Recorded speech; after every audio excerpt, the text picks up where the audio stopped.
Rachel D here, life coach, mom, creative, black girl, just trying to do something in this world, right? I got on today because I saw this post on Instagram that said something like men shouldn't have to pay child support. They should be charged with neglect when they don't want to take care of their children. After all, women will be charged with the same. And I read the comments, and one commenter was in agreement. She said something to the effect of men have rights and women have responsibilities. And that speaks a lot to the culture of today and of the past as well. And men have the right to do whatever they want to do, leave families, leave women behind, or be a rolling stone. But when women have that same or make that same choice, they are ostracized, they are criticized because they're supposed to be the nurturers. They're supposed to be keeping it all together. How dare she leave her family? What kind of woman leaves her children, right? Those are the comments. But when men do the same, they aren't faced with the same criticisms. They aren't ostracized. They're not even penalized for walking away from their children. But if women do it, how could a mother do such a thing, right? But men have the right. They have the right to walk away from children that they created. But women don't have that same right. It's their responsibility to take care of, rear the children without the help of their partners or previous partners or just their other parent. And it made me think about my own experiences, and I don't talk a lot about it here on my platforms, but many of you do know that I have children. I have 2 sons, and I've been divorced for 10 years or so now. And we had an agreement, a visitation parent agreement created, and over time their father has chosen to decrease the time that he sees his children. He had standard agreement, and since then, maybe about 2 years ago, since then he's decreased the time, and about 2 years ago he decided to only see them one weekend a month, and he would alternate Christmas and Thanksgiving. So no summers, no every other weekend, no spring break, all these things, right? I am not in the position that you should force a parent to be a parent, right? If you don't want a parent, I'm not gonna fight you for that. I'm not gonna make you do anything. So last year I decided to take him to court simply to put what he wanted in the paperwork, just to keep everything on the up and up, to make sure that I'm protected and things, and the kids are protected on their time and respect his wishes. Oddly enough, he kind of fought back in a very weird way in court, and like he rebutted, he refused, he didn't want to have that in writing. He did not want to put his wishes, even though he put it in an email, he did not want it in legal documentation. Very weird. And in court, he said he didn't feel like I appreciated him as a parent, and that I didn't appreciate his efforts as a parent. Whatever efforts he was referring to, I have no clue.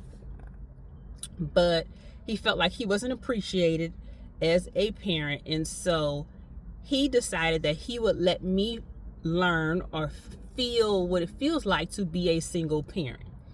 And that was his reasoning for reducing his time that he spends with his children. And that was the reason why he decided to not follow the agreement that he had made previously. And that's why he continues to decrease his time.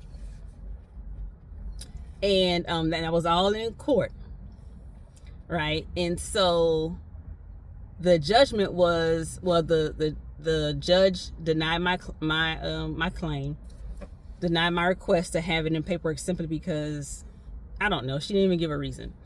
But this post reminds me of this because it speaks to the idea of him having rights.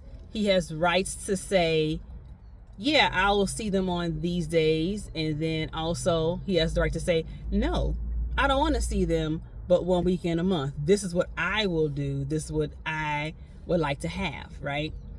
But as a parent, as a mother, I don't have that right to say, oh, no, I don't want them. You can have them one weekend a month, and then I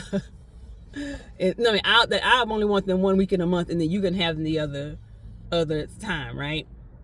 That's what he has stated. That's what he wants. But even in court, the court honors those rights that he has versus the rights of the mother who is taking primary care of the child. But then if I were to say, hey, I don't want them at all. I don't wish that. I want to make that clear. I don't wish that. But if I were to say, hey, I don't want to have them 50% of the time, 40% of the time, 80% of the time, what have you, then it's frowned upon in society, it's frowned upon in the courts, it's frowned upon all places, because that's my responsibility. I don't have the right to say whether or not I only want my children a week out of the year, a week out of the month. I don't have that right. But fathers can dictate when they want to see their children, if they see their children at all, and are not held accountable. I mean, I know even in terms of child support, I've had friends who have been fighting child support for years.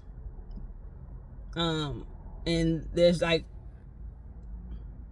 what am I trying to say?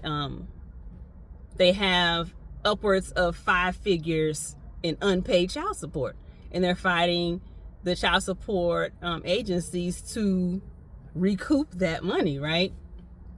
So even in that, men have the right, fathers have the right to not even pay child support, and they're not held accountable. You know, sometimes the attorney general may step in, and they may take away their right to renew their license or get a passport, and things of that nature. But technically speaking, not a lot is done to even make them pay child support. And women have to not only rear their children 100% of the time, they also have to bear the financial aspect, the financial burden of rearing a child 100% of the time as well. And men are accountable for raising the child. They are not even held accountable for financially contributing to the survival of the child, right? That's their right. But if a woman does the same, or just drops them off to the police station, drops them off to an agency and say, I can't do this anymore, they are criticized, they're ostracized, they are, blasted on social media about, not being a good mother. But men continuously do this over time and have not been held accountable for it. And this also reminds me of a conversation I've been having lately, and I've been challenged through these conversations to really look at this idea of motherhood, this definition of motherhood, and who it benefits. Because the definition of a mother, the idea of a mother, is a woman who does it all. She cooks, she cleans, she checks homework, she does all the doctor's appointments, she does all the doctoring at home, she goes to all the activities while keeping her health in check, while paying all the bills, while taking care of her husband or spouse, taking care of all their needs around us, even the children's needs, and as so much as neglecting her own. And she's expected to do all of these things while working most times, and just taking care of everyone else. And you have to think about this idea of a mother. If you fail in any area, you're considered a failure, as a parent. And you have to think about what it looks like, or the idea of being a father. Oftentimes the father is the person who goes to work and makes money, and every now and again may fix things around the house, traditionally speaking. That's a lot that a woman does compared to what a man does in the household, right? So you think about this idea of mother, and you think, well, who benefits most from this idea of a mother and motherhood? And it's like, it's the men. And so you have to go back even further and say, well, who created this notion of what a mother looks like? It has to be men, because those are the people who benefit from it. Children don't benefit from this. Mothers, women don't benefit from this idea. Only the men. So it's easier to spin this narrative of what a woman should be and how she should behave and her responsibilities than to actually hold men accountable for their portion of the parenting as well. It's easier to say, you're not doing a good job, you're not being a good mom, how dare you not take care of your responsibilities but not hold a man accountable. And so here we are in this space where men are not even held accountable for paying child support or being present for their children. But if a woman is not present for her child, people are calling CPS, they're calling agencies, they're reporting them, they're saying there's child neglect. But it's just the mom. But this child has two parents, but only one person is held responsible as being the neglectful parent. The present parent is considered neglectful, but the other person isn't. And I remember having a conversation with a client, and she was having some issues with, well, she was grappling with some things in her childhood that happened with her mother, who was a single parent. And she like praised her father, and she praised him. Oh, my dad was a good dad. He was a great dad. I said, oh, that's good. Even though my parents were together, they were, he was all, no, she didn't say he was always there. She said he was a great dad. And I asked, oh, great. How often did you see him? Oh, I'm not sure how often I saw him, but when he did come around, he would make sure he brought me new clothes, and he'd bring me something to eat. He was, always pleasant, or we always had good interactions. But I had to start to kind of push her in that area. It's like, okay, so your father was inconsistent. He didn't have carry a consistent schedule. Okay. The only time you received anything from your father was when you saw him on this inconsistent schedule. And then you had a good time. But, then the opposite side was like, oh, my mother, she was always working. She was never there. She wasn't there for this, wasn't there for that, and kind of have a litany of things that her mother didn't do. And I was like, well, if your dad was so great and your mother was so bad, why would he leave you with her? And I had to kind of push her to even examine that side of it. If your mother was that evil or that bad, that neglectful, then why would your father, who's such a great, responsible man, why would he leave you in her care?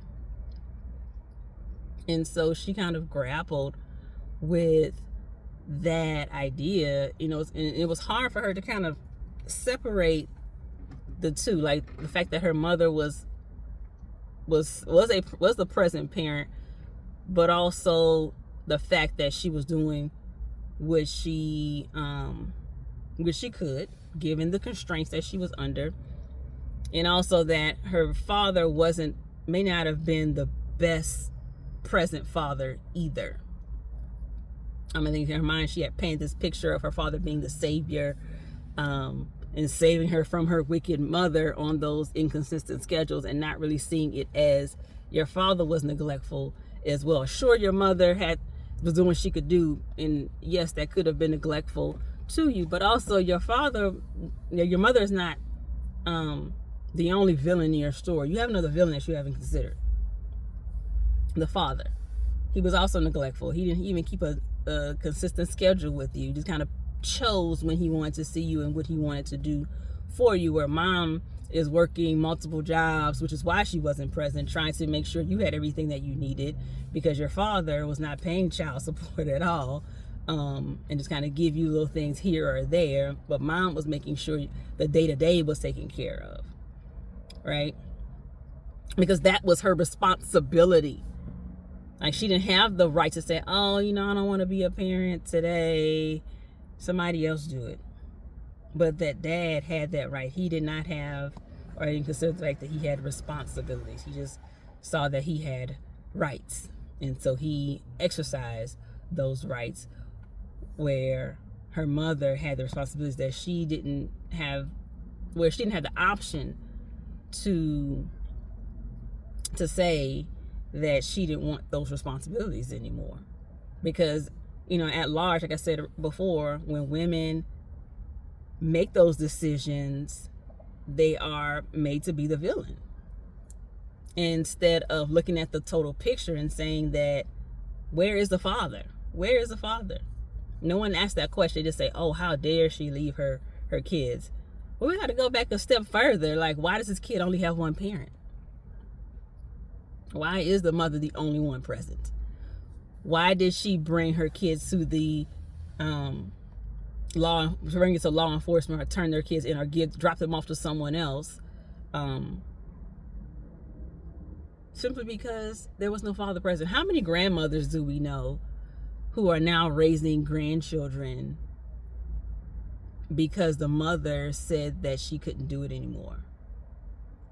How do we get to grandparent before we get to the parent? Like, why is grandmother doing this?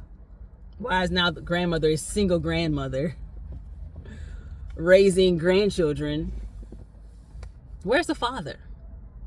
Where is he?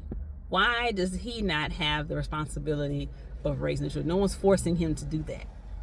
But people want to force mothers to be mothers, and bear the burden alone. It's just something to consider. And like, I don't have any answers outside of making men responsible for their actions, holding them accountable. And I'm not sure if that will happen in my lifetime. I don't know. I would hope that it would, but I don't know. I don't know if we have enough people in this lifetime to make those types of changes to our culture, who will put the laws in place to protect children and protect women. I know that it brings me to something else. In the Black community, a while ago, there was a discussion about Black women feeling unprotected. And Black men were in an uproar. Of course you're protected. We love you. We protect you. But like, no one really listened to Black women. It's more of a, criticism of, how dare you feel that way? I don't know what kind of men you've been messing with, blah, blah, blah. Instead of actually listening to the concerns. If, generally speaking, Black women feel unprotected, we have to explore why. And we have to look at what can be done so that they feel protected, instead of saying, oh no, I protect Black women. Do you? Or do you protect the women in your small circle? I don't know. But Black women feel unprotected. And if we have Black women feel unprotected and they are mothers, then therefore their children are also unprotected. And so we have Black women and we have Black children unprotected in society at large. Like, what do? We have two populations of people who are unsafe, who are vulnerable to the actions of others. I don't know. Well, I'm rambling at this point. I don't know what else I want to say here, but that's something I just kind of want to get on and talk about. Was the post kind of struck a nerve with me when I saw it about the rights of men versus the responsibilities of women when it comes in terms of parenting. And I was like yo, that, yeah, like I said, it struck a nerve. I just want to get on and just kind of talk about that. If you have some comments, leave them below. Share this video with a friend if you need to. Yeah, I just want to see what you guys think about it as well. Like, am I the only one? I don't think I am, but yeah, share your thoughts on this topic of rights versus responsibilities when it comes to parenting. I love to engage in this discussion with you guys. Talk to you soon. Bye.